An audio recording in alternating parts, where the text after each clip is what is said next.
خلفاء و سلاطین، وزراء، اکابر علماء ان میں بڑے اہتمام اور شوق سے شرکت کرتے۔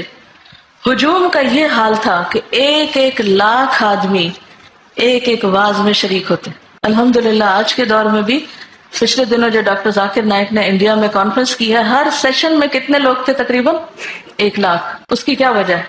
انہوں نے بھی دین اور دنیا کو جمع کیا ہے۔ ایک طرف میڈیسن پڑھی اور دوسری طرف دین پڑھا۔ میری ان سے کئی دفعہ ذاتی ملاقات ہوئی ہے، تو مجھے ہمیشہ یہ جاننے کا شوق ہوتا تھا کہ یہ اتنے ریفرنس کیسے یاد رکھتے ہیں۔ میں نے ان سے پوچھا کہ آپ کو اتنے ریفرنس کیسے یاد ہو؟ کہتے ہیں میں ان کو ایسے یاد کرتا ہوں جیسے قرآن کی آیتیں یاد کی جاتی ہیں۔ یہ کہ خود بخود نہیں اندر اتر گئے، ان کو یاد کیا ہے۔ اور آپ کو پتہ ہے نمبرز یاد رکھنا کتنا مشکل کام، اور پھر ضرورت کے وقت اس کو حاضر کر لینا، یہ معجزے سے کم نہیں۔ لیکن یہ معجزے انسانوں کے ساتھ ہی ہوتے ہیں، اور اس وقت ہوتے ہیں جب وہ محنت کرتے ہیں۔ تو میں نے کہا اتنے لمبے عرصے تک کیسے یاد ہے؟ کہتے ہیں دہرائی کرتا ہوں۔ قرآن کی بھی دہرائی کرتے ہیں نا، دہرائی کرتا رہتا ہوں اس کی۔ علم جبھی تازہ ہوتا ہے، ایک دفعہ پڑھ کے تھوڑا سا تازہ ہو جاتا ہے۔ تو اصل چیز کیا ہے؟ بلند ہمتی۔ علامہ اقبال کا شعر بھی ہے اس میں، نگاہ بلند سخن دل نواز۔ تو نگاہ کی بلندی ہمت کی بلندی ہے۔ ان کے بازوں میں ایک مجلس میں 1,00,000 آدمی شمار کیے گئے۔ 10-15 ہزار آدمیوں سے تو کسی طرح کم نہ ہوتے تھے۔ کتنے ہی لوگ ہیں جو سوتے ہیں تو پھر جاگتے نہیں۔ ابھی ریسنٹلی میری ایک بہت عزیز ساتھی کے ہسبینڈ کا انتقال ہوا ہے۔ وہ صبح اٹھے ہیں، فجر کے وقت نماز پڑھی ہے، اپنے معمولات کیے ہیں، پھر اشراق پڑھی ہے اور دوبارہ آرام کرنے کے لیے لیٹ گئے۔ ہم میں سے اکثر لوگ یہ کرتے ہیں نا، راتیں چھوٹی ہوتی ہیں، موسم بھی گرم ہوتا ہے، رات کو سوتے ہوئے دیر ہو جاتی ہے، تو انسان پھر کیا کرتا ہے؟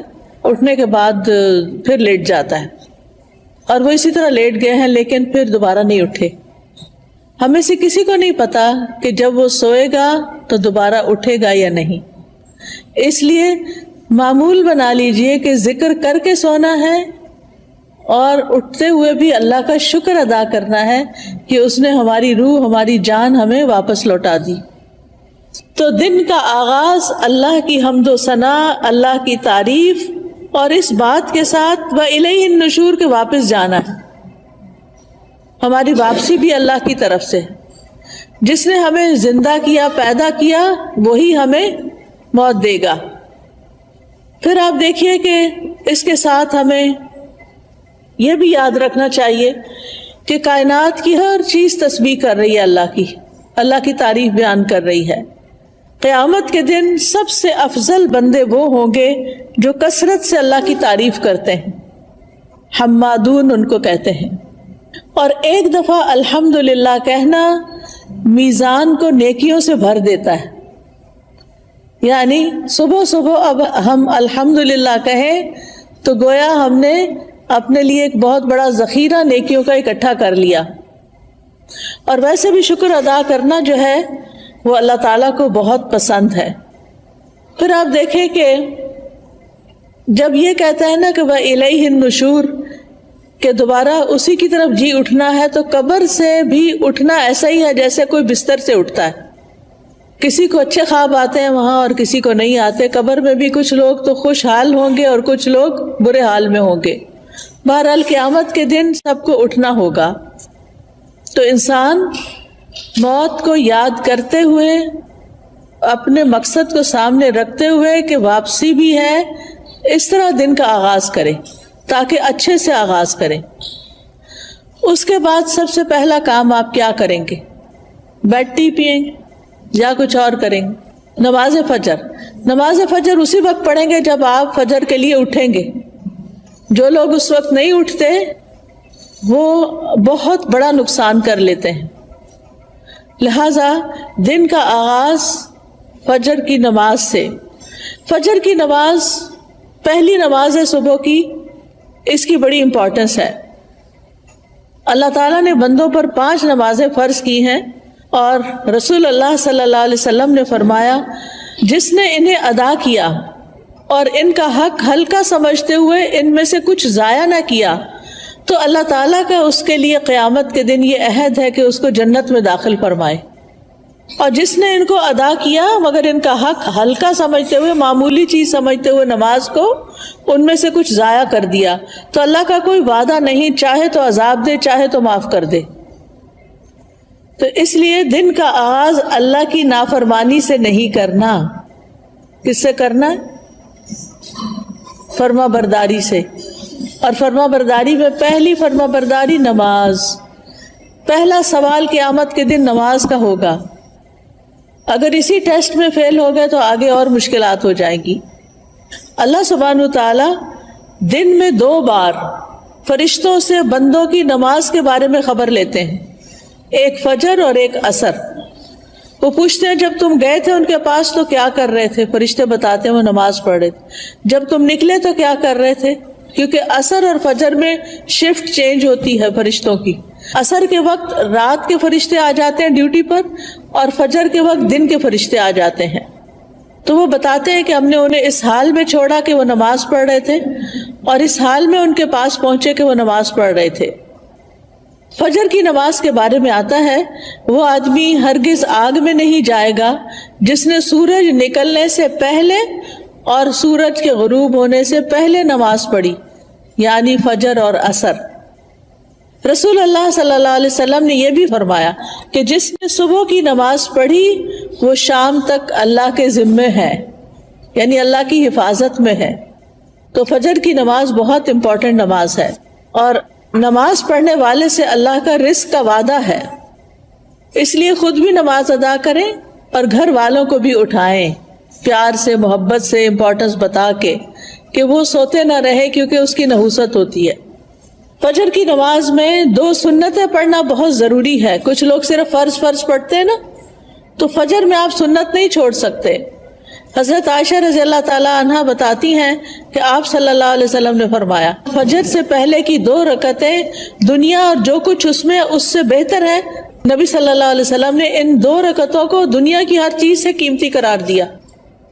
اور جو سویا رہے اس کے بارے میں آتا ہے، نبی صلی اللہ علیہ وسلم کے پاس ایک ایسے آدمی کا ذکر کیا گیا جو رات سے صبح تک سوتا ہی رہا۔ آپ نے فرمایا یہ ایسا شخص ہے جس کے کان، یا فرمایا دونوں کانوں میں شیطان پیشاب کرتا ہے، یعنی غافل ہو جاتا ہے پھر۔ اور اسی طرح ایک اور خواب آپ صلی اللہ علیہ وسلم کا، اس میں آپ کو دکھایا گیا کہ ایک شخص تھا جس کا سر پتھر سے کچلا جا رہا تھا۔ وہ قرآن کا حافظ تھا لیکن قرآن سے غافل ہو گیا اور فرض نماز پڑھے بغیر سو جاتا تھا، یعنی نماز نہیں پڑھتا تھا اور سویا رہتا تھا۔ نماز پڑھتے ہوئے ایک چیز یہ بھی خیال کرنی ہے کہ خشوع کے ساتھ نماز پڑھنی ہے۔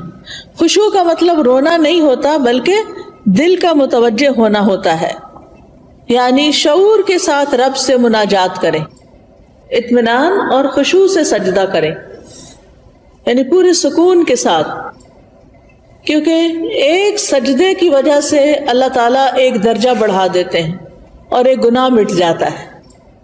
نماز کے فوراً بعد کیا کرنا چاہیے؟ اذکار، شابش۔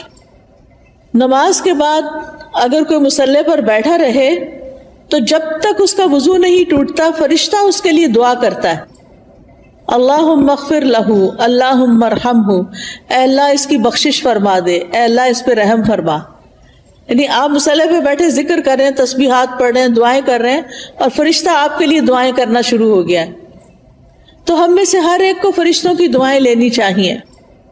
اسی طرح ہر نماز کے بعد 33 بار سبحان اللہ، 33 بار الحمدللہ اور 34 بار اللہ اکبر پڑھنا چاہیے، اور آخر میں لا الہ الا اللہ وحدہ لا شریک لہ لہ الملک ولہ الحمد وہو علی کل شیء قدیر پڑھا جائے تو جو ایسا کرے گا اس کے سارے گناہ معاف کر دیے جائیں گے۔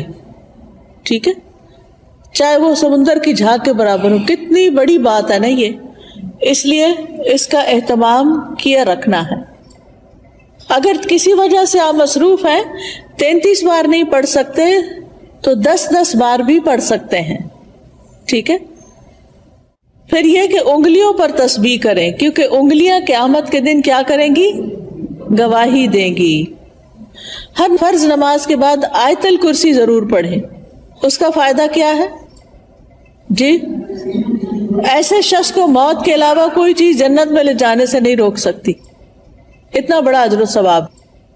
میں یہ ساری باتیں اس لیے کر رہی ہوں کہ آپ اپنا جائزہ لیں. اگر کوئی چیز چھوٹ گئی ہے, بھول گئی ہے, پتہ ہے لیکن کرتے نہیں, تو کرنا شروع کر دیں. وہ دن جس میں یہ باتیں کریں گے آپ, اس کی نسبت بہت زیادہ اجر و ثواب والا ہوگا جس میں آپ یہ نہیں کریں گے. دنیا کے کام کبھی ختم نہیں ہو سکتے, لیکن ہمیں کیا کرنا چاہیے؟ اپنے اذکار, اپنی عبادات کو بھولنا نہیں. اسی طرح ہم میں سے اکثر لوگ کہتے ہیں مجھے نظر لگ گئی, وہ فلانے نے جادو کر دیا, وہ گھر میں یہ شر ہو گیا. تو اس کا حل بتایا گیا ہے کہ ہر نماز کے بعد قل هو اللہ ایک دفعہ, قل اعوذ برب الفلق ایک دفعہ, اور قل اعوذ برب الناس ایک دفعہ پڑھیں. یہ نماز کے بعد پڑھنی چاہیے. اچھا, اب آپ دیکھیے کہ بعض لوگ بیمار ہوتے ہیں, کوئی ایسی تکلیف ہوتی ہے ان کو سمجھ نہیں آتی, وہ پڑھ کے اپنے ہتھیلی پہ پھونک مار کے اپنے سر سے منہ اور پورے جسم پر اپنا ہاتھ پھیر لیا کرے. اس سے انشاءاللہ ان کا شر بھی دور ہو جائے گا, ان کی بیماری بھی ختم ہوگی. نماز کے بعد کیا کرنا چاہیے؟ صبح شام کے اذکار, پروٹیکشن کی دعائیں. آپ میں سے کس کس کے پاس ایاک نستعین کتاب ہے؟ الحمدللہ کافی لوگوں کے پاس ہے. جس کے پاس نہیں, اگر آج آئی بھی ہے تو ضرور لے لیں. اور انگلش میں بھی ہے, اس میں ٹرانسلیٹریشن کی ہوئی ہے. اگر عربی نہیں پڑھ سکتے بچے تو ان کو انگلش میں پڑھنی آ جائے تو وہ بچوں کو ضرور ساتھ ساتھ سکھائیں. ہر ماں خود اپنے پڑھنے کے ساتھ اپنے بچوں کو بھی سکھائے. تو اگر زبانی یاد نہیں تو دیکھ کے پڑھ لیجئے. انشاءاللہ جب آپ پروٹیکشن کی دعائیں پڑھیں گے تو آپ نظر سے, حسد سے اور بہت سے شر سے بچ جائیں گے. ٹھیک ہے نا؟ ایسا نہیں کہ لوگوں کی نظر تیز ہوتی ہے, ایسا ہے کہ ہمارے اوپر پروٹیکشن وال نہیں ہوتی کیونکہ ہم اذکار نہیں کرتے. اور پھر آپ دیکھیے کہ اگر کوئی شخص آپ میں سے جیسے بزرگ خواتین ہیں جن پہ بچوں کی, چھوٹے بچوں کی ذمہ داری نہیں یا گھر کے بہت سارے کام کاج نہیں, تو وہ فجر کی نماز سے سورج طلوع ہونے تک بیٹھے رہے مصلی پر. کیونکہ رسول اللہ صلی اللہ علیہ وسلم نے فرمایا جو شخص صبح کی نماز جماعت کے ساتھ ادا کرے پھر بیٹھا اللہ کا ذکر کرتا رہے یہاں تک کہ سورج نکل آئے, پھر 2 رکعتیں پڑھے اشراق کی, یعنی اس کے لیے ایک حج اور عمرے کا ثواب ہے. کوئی معمولی اجر ہے؟ کتنا بڑا اجر کما لیتے ہیں وہ لوگ جو تھوڑا صبر سے بیٹھے رہتے ہیں فجر کے بعد اور نفل پڑھ کے اٹھتے ہیں, اور 2 رکعتیں ہی پڑھنی ہوتی ہیں. تو انسان کا دل, اس کی روح, یہ سیراب ہو جاتے ہیں ان اعمال سے جو ابھی تک میں نے آپ کو بتائے. آپ کے لیے خیر و برکات کے دروازے کھل جاتے ہیں, دنیا اور آخرت میں سلامتی کا ذریعہ ہے, عظیم اجر و ثواب کا ذریعہ ہے. شر کے آنے سے پہلے, تکلیف کے آنے سے پہلے, واقع ہونے کے بعد اسے ہٹانے کا ذریعہ ہے یہ دعائیں. یہ جو میں بتا رہی ہوں نا پروٹیکشن کی دعائیں جو ہیں, رب کے سامنے فقر اور عاجزی کا اظہار بھی ہے, اللہ تعالیٰ کی نعمتوں کا اعتراف بھی ہے. اور یہ ایسے ہی ہے جیسے کوئی دشمن سے بچنے کے لیے اپنے آگے کوئی وال کھڑی کر لے. تو انشاءاللہ اگر ساری نہیں بھی پڑھ سکتے تو معوذتین, بسم اللہ الذی لا یضر, اعوذ بکلمات اللہ التامات من شر ما خلق, اور کچھ اور مختصر دعائیں پڑھ کے اپنے اوپر بھی پڑھیں اور بچوں کو بھی پڑھنا سکھائیں. خلفاء و سلاطین, وزراء, اکابر علماء ان میں بڑے اہتمام اور شوق سے شرکت کرتے. ہجوم کا یہ حال تھا کہ 1 لاکھ آدمی ایک واز میں شریک ہوتے. الحمدللہ آج کے دور میں بھی, پچھلے دنوں جو ڈاکٹر ذاکر نائک نے انڈیا میں کانفرنس کی ہے, ہر سیشن میں کتنے لوگ تھے؟ تقریباً 1 لاکھ. اس کی کیا وجہ ہے؟ انہوں نے بھی دین اور دنیا کو جمع کیا ہے. ایک طرف میڈیسن پڑھی اور دوسری طرف دین پڑھا. میری ان سے کئی دفعہ ذاتی ملاقات ہوئی ہے تو مجھے ہمیشہ یہ جاننے کا شوق ہوتا تھا کہ یہ اتنے ریفرنس کیسے یاد رکھتے ہیں. میں نے ان سے پوچھا کہ آپ کو اتنے ریفرنس کیسے یاد ہو؟ کہتے ہیں میں ان کو ایسے یاد کرتا ہوں جیسے قرآن کی آیتیں یاد کی جاتی ہیں. یہ خود بخود نہیں اندر اتر گئے, ان کو یاد کیا ہے. اور آپ کو پتہ ہے نمبرز یاد رکھنا کتنا مشکل کام, اور پھر ضرورت کے وقت اس کو حاضر کر لینا, یہ معجزے سے کم نہیں. لیکن یہ معجزے انسانوں کے ساتھ ہی ہوتے ہیں اور اس وقت ہوتے ہیں جب وہ محنت کرتے ہیں. تو میں نے کہا اتنے لمبے عرصے تک کیسے یاد ہے؟ کہتے ہیں دہرائی کرتا ہوں. قرآن کی بھی دہرائی کرتے ہیں نا، دہرائی کرتا رہتا ہوں اس کی. علم جبھی تازہ ہوتا ہے، ایک دفعہ پڑھ کے تھوڑی دیر تازہ ہو جاتا ہے. تو اصل چیز کیا ہے؟ بلند ہمتی. علامہ اقبال کا شعر بھی ہے اس میں، نگاہ بلند سخن دل نواز. تو نگاہ کی بلندی ہمت کی بلندی ہے. ان کے بازوں میں ایک ایک مجلس میں 1,00,000 آدمی شمار کیے گئے. 10-15 ہزار آدمیوں سے تو کسی طرح کم نہ ہوتے تھے.